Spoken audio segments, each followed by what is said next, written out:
My next guest is going to be back in action, taking on Gaston Bolanos, UFC Fight Night, June 20th. We're about a month away, or just less than a month away here. It is Michael Aswell back here on the program. Mike, how you doing? Good, man. It was good. Good to have me. Good to be back. Thank you. Yeah, it So means you yeah, got a fight coming up, which is great. Tell me when you found out how this all came together. yeah. I found out probably about a week ago, maybe like 5.5, 6 weeks out.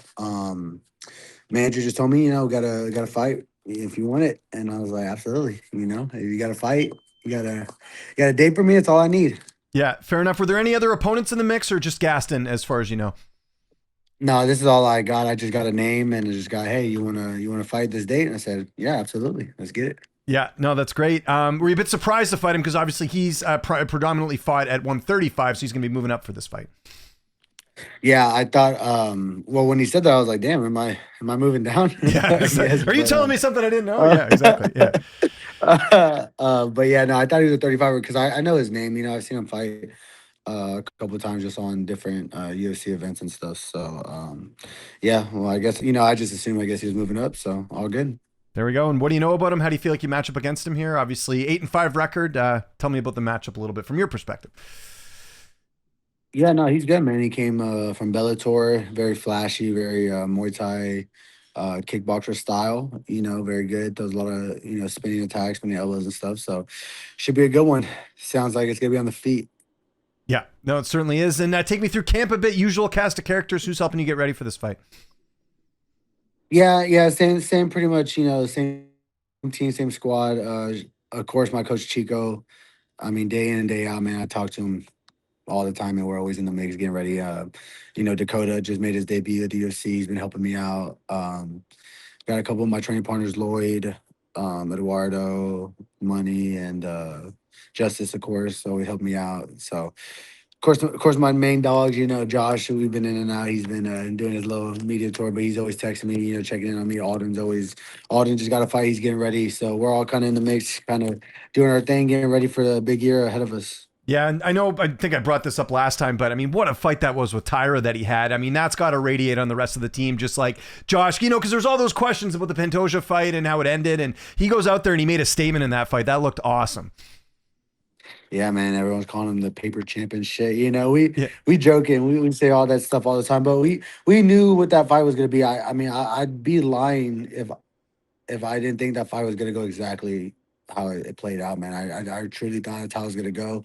That he was probably gonna take us down a couple times. We're gonna have to defend, get up, and we just knew when it was on the feet. And after all that wrestling exchanges, the grappling exchanges, all the punches getting taken, then he was just gonna wear it down. And Josh is just a man on a mission, man. He's a different breed. And in the gym, he just, I'm telling you, the energy is just unreal. We got the champ in the building, and just makes you want to push, makes you want to grind, and it's just everyone sees the dream. It's right there, and our own brother's been able to achieve it and give us game to help us go and attain it ourselves. So it's a blessing, man. It's so great to be in this room.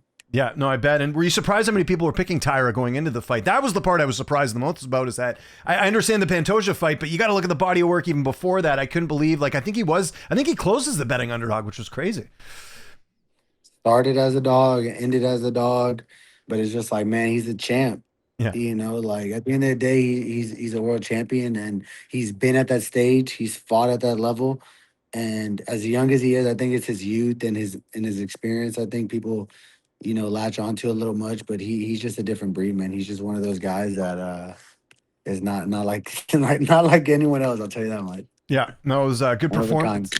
performance. You got lots of notice for this fight. I see you drinking the water there. How's the weight cut going? You got a bit of time for this one, obviously.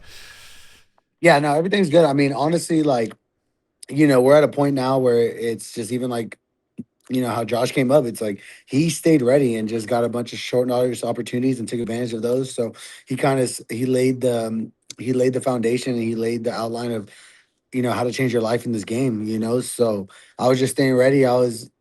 You always have a weird feeling that you're gonna get called to have a fight, and I was just always in shape, always at the gym, just kind of staying ready. And they called me, and weight's never too big of an issue for us. Where we're just staying professional and staying ready. So yeah, just we just finished the workout right now.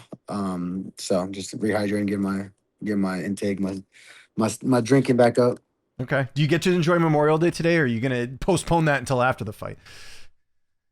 No, I got another workout in a couple hours. Go just go eat right now, chill, hang out, and then another workout, and then go hang out at night. I mean, I'll celebrate it and give my appreciation and but at the end of the day, we gotta go get it in. It's another Monday, Mhm. start of the week. We got to get ready and get ready for this fight, man. How's this fight playing out? How do you see it unfolding on June 20th? I mean, I see my hand getting raised 100%. And I think I'm just gonna do what I do and fight how I fight and put the pressure and be the dog that I am, be the dog that we produce at 4 ounce, and I think it's just gonna be I'm gonna be a little too much for him. Love it. Got to ask you because it's coming up right around the corner here, about a couple weeks after your fight. Conor McGregor, Max Holloway. I'm curious your thoughts on Oh that fight. yeah. Conor's coming back at 170. Who's winning that fight? Who do you think gets it done? Probably a Holloway based off of activity. I think for Mhm. me, Yeah. I think it was the same thing as like Diaz and Harry. Like Diaz was out the game for a while, man. It's hard just to jump back, especially when you got a guy that's been doing bare knuckle and bog and just staying active. I think activity is just massive in this game. I think it's the reason champions are built, and how you move yourself forward. So I think Max just fought. Even though it was Charles, he just fought, and then he fought Gaethje again. So he's been relatively active compared to Conor. So I think he'll probably pull this one out. But it's great to see Conor back for sure.